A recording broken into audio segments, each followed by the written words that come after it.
वेद सनातन धर्म और विश्व का प्राचीनतम ग्रंथ है।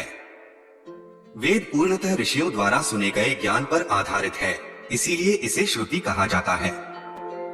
वेद संस्कृत के विद शब्द से निर्मित है, जिसका अर्थ ज्ञान होता है। यह प्राचीनतम ज्ञान विज्ञान का अथाह भंडार है, जिसमें मानव के हर समस्या का समाधान मिलता है। वेद के 4 भाग हैं: ऋग्वेद, यजुर्वेद, सामवेद और अथर्ववेद।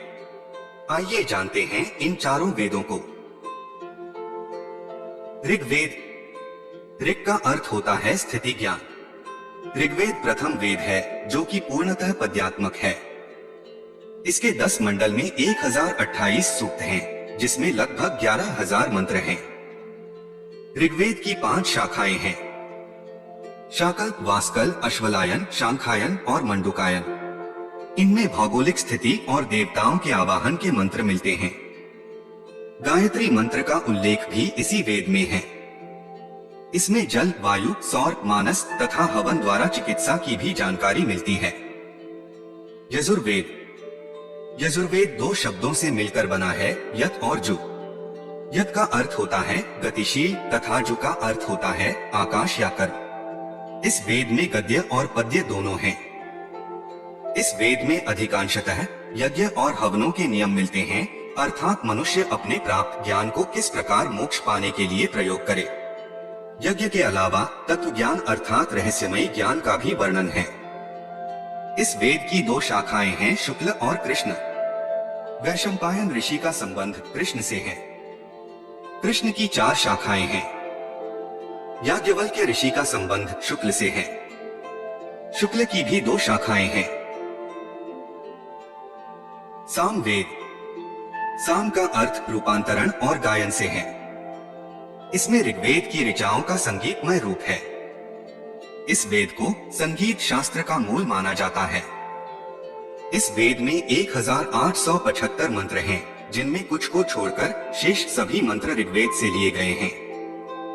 सामवेद में ईश्वर वंदना, उपासना और आध्यात्मिक उन्नति के उपाय वर्णित हैं।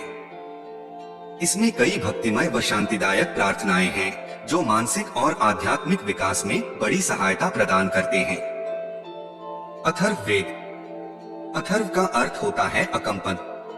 अथर्ववेद विज्ञान और तकनीकी ज्ञान का समावेश है, जैसे कि मनोविज्ञान, समाजशास्त्र, अर्थशास्त्र, कृषि, आयुर्वेद, गणित, ज्योतिष, भौतिक व रसायन शास्त्र आदि।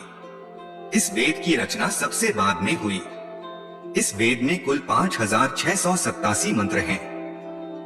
यह वेद ब्रह्म ज्ञान का उपदेश भी करता है और मोक्ष का उपाय भी बताता है, इसलिए इसे ब्रह्म वेद भी कहते हैं। वेद एक महासागर है, जिसमें लगभग इहलोक एवं परलोक संबंधी समस्त तत्व समाहित हैं, तथा मानव की समस्याओं का समाधान इसमें लिखित है। वेद दुनिया का प्रथम ग्रंथ होने के साथ साथ एक ऐसा ग्रंथ है जिस पर आज तक किसी ने कोई सवाल खड़ा नहीं किया, क्योंकि वेदों में लिखी बात तार्किक और वैज्ञानिक दोनों दृष्टिकोण से सही साबित होती है। यूनेस्को द्वारा इसे मानव इतिहास के प्रथम साहित्यिक दस्तावेज की संज्ञा दी गई है। वेद के ज्ञान को सहेज कर रखने के लिए हमारे ऋषि मुनियों ने बहुत परिश्रम किया है। इसलिए यह हमारा कर्तव्य बनता है कि समय मिलने पर हम सब भी वेद का अध्ययन अवश्य करें तथा इसकी महत्ता को दुनिया तक पहुंचाएं। ओम भूर्भुवः स्वः तत्सवितुर्वरेण्यं भर्गो देवस्य धीमहि धियो यो नः प्रचोदयात्।